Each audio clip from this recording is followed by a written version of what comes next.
السلام عليكم، ازيكم عاملين ايه؟ انا احمد جويش ودي قناة برومو. اهلا بيكم في اخر فيديو خاص بموسم الحصاد بتاعنا، فيديو افضل 5 مسلسلات ممتدة لعام 2022. المرة دي هم 5 مسلسلات بس، كان ممكن يكونوا ازيد من كده ولكن كان هيبقى موجود معانا حاجات في القائمة انا مش حابب انها تتواجد من ضمن اكتر 10 الحقيقة، فقلت خلاص نخليها افضل 5 مسلسلات بس.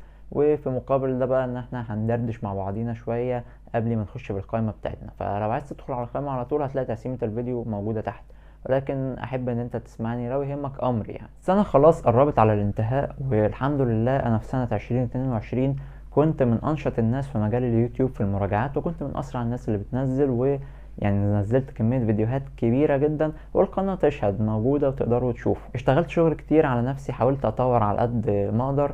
يمكن النتائج مش زي ما كنت انا حابب او زي ما كنت متوقع. عملت شغل كان يوصلني الاعلى اللي انا فيه دلوقتي، ولكن الحمد لله على كل شيء. هو كده كده السلم بيتاخد درجة درجة، مش هننط يعني الدرجات كلها مرة واحدة. فان شاء الله هكون مستمر برضو السنة الجاية، يعني اذا ربنا ادانا الصحة طول العمر، نفس الريتم اللي انا هعمله. يعني انا من اسرع الناس اللي بتنزل، ان لم اكن اسرع واحد بينزل محتوى. الفيديوهات موجودة، يعني تقدروا تشوفوا مين اللي بينزل الاول. وعلى فكرة موضوع ان مين بينزل الاول هو يعني مش حاجة، مش ده اللي بنحكم بيه، يعني مش ده المقياس بتاعنا، ولكن الناس بتقول ان يعني ايه بيبيعوا الشغل بتاعهم بالسرعة. فانا هبيع الشغل بتاعي بالسرعة أنا كمان، بما ان انا اسرع واحد بينزل. ان في ناس تانية بتنزل وبيقولوا ان هم اسرع ناس، وانا ببقى منزل قبلهم. اتمنى يعني السنة الجديدة ان شاء الله تكون فتحة خير علينا. اتمنى ان انا اشوف دعم اكتر من كده، لان انا ما شفتش دعم السنه دي، او ما شفتش الدعم الكافي للشغل والمجهود اللي انا عملته. لكن ان شاء الله انا مستمر في تنزيل المحتوى بشكل شبه يومي. انا مستمر في السرعه اللي انا بعمل بيها الفيديوهات، ان شاء الله مستمرين. والسنه اللي جايه دي تكون سنه خير، ونحطم فيها جميع الارقام القياسيه، والناس تشوفني وتعرفني اكتر من كده، وتعرف بقى مين اللي بينزل اسرع ومين اللي بينزل احسن، وكل الحاجات دي اوصل لكل الناس. والناس ساعتها هي اللي تحكم وتشوف شغلي وتشوف السرعة وتشوف كل الحاجات دي وتقدر تحكم عليها. فان شاء الله خير في كل الاحوال.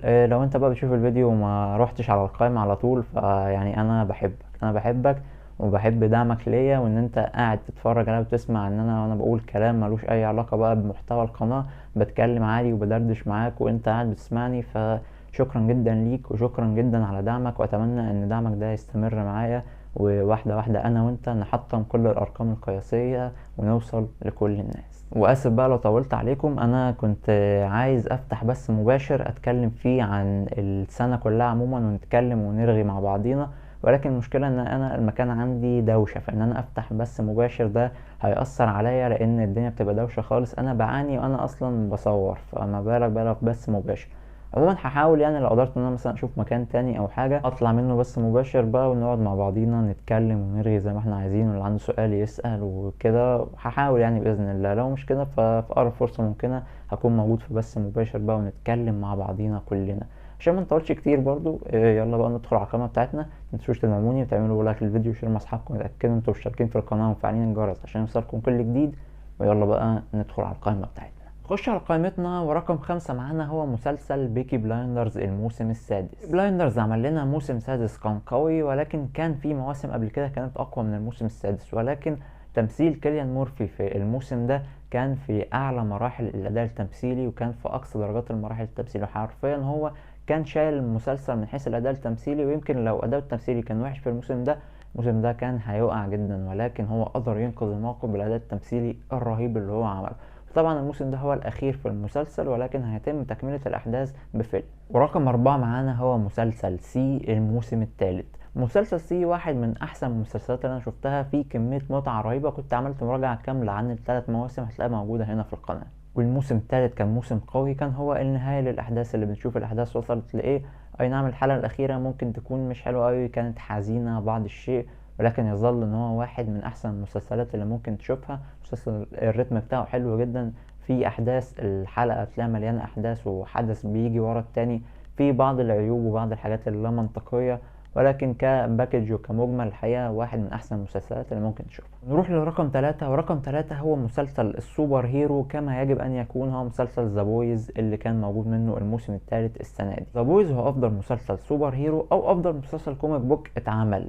المسلسل اولا الميزانيه بتاعته مفتوحه، فيعني هم بيعرفوا يصرفوا وبيعرفوا يكلفوا، ومع ذلك هم برضه بيعرفوا يخرجوا وبيعرفوا الفلوس اللي هيصرفوها دي يصرفوها فين، مش صرف وخلاص. يمكن مش كل الناس حبت الموسم الثالث، ولكن انا حبيت الموسم الثالث جدا. الموسم الثالث كان حلو وكان احداثه حلوه، وفي انتظار الموسم الرابع. الاداء التمثيلي في الموسم الثالث كان حلو جدا، خصوصا طبعا من سولجر بوي جينسون اكيلس اللي عمل دور كان رائع، وكان هو نجم الموسم. ونروح لرقم اتنين، ورقم اتنين هو المسلسل اللي طل علينا من نتفليكس وكان مقسم لجزئين، والاتنين صدروا السنة دي، هو مسلسل سترينجر سينجز الموسم الرابع. الموسم كان حلو جدا وكان قوي، كان فيه احداث قوية جدا ومخليانا يعني مستنيين الموسم الخامس على فارغ الصبر، رغم ان هم صرحوا وقالوا ان هو تقريبا هيبقى في 2024 ويمكن يكون بعد كده كمان. ولكن كانت تجربة ممتعة جدا. القصة كانت يعني يمكن أفضل جزء من حيث القصة كان هو الجزء الرابع، وكمان الإخراج كان حلو جدا، ده بسبب الميزانية الضخمة لنتفليكس، يعني ما استخسرتهاش في المسلسل وصرفوا وكلفوا، والإخراج كان حلو جدا وباين فيه الصرف. ونروح لرقم واحد، وهو واحد من أكتر المسلسلات المظلومة السنة دي، ويعني هو في بعض الأسباب اللي هنناقشها دلوقتي، ولكن هو الموسم الخامس منه اللي صدر السنة دي اللي معانا رقم واحد كان جدا مظلوم يا جماعة. هو مسلسل كوبرا كاي. مسلسل كوبرا كاي كان موجود اول وتاني موسم منه كانوا من انتاج يوتيوب، فدول كانوا يمكن افضل موسمين كانوا موجودين. بعد كده اللي حصل نتفليكس اشترته، فطبعا نتفليكس اشترته كانت القصة طبعا اضعف اكيد من اول موسمين. عملوا موسم تالت وموسم رابع ما كانوش افضل حاجة موجودة، ويمكن الناس اللي حبت اول موسمين كرهوه بعد الموسم الثالث والرابع. بس نتفليكس جت صالحتنا بموسم خامس كان رائع، موسم خامس كان روعة. القصة افضل يعني من كل المواسم اللي فاتت، بسبب ان احنا كان عندنا صراع بين شوية اطفال، لا احنا شلنا الاطفال على جنب وخليناهم مش هم الفوكس الاساسي اللي موجود معانا في القصة، وخلينا القصة هو الصراع بين الكبار وبين الابطال القدام. بقى الابطال القدام بتوع فيلم ذا كاراتي كيد اللي هو اصلا مستوحى منه، لا هم اللي موجودين، هم الابطال، هم المين فوكس اللي موجود معانا، التركيز عليهم.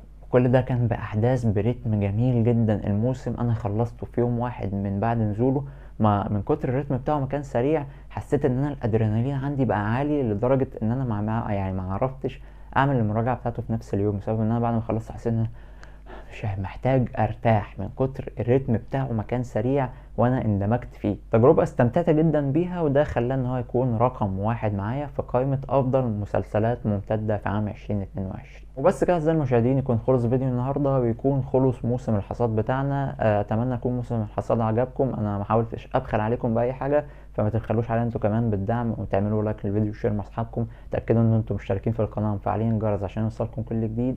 اشوفكم تاني في فيديوهات جايه كتير ان شاء الله. سلام عليكم.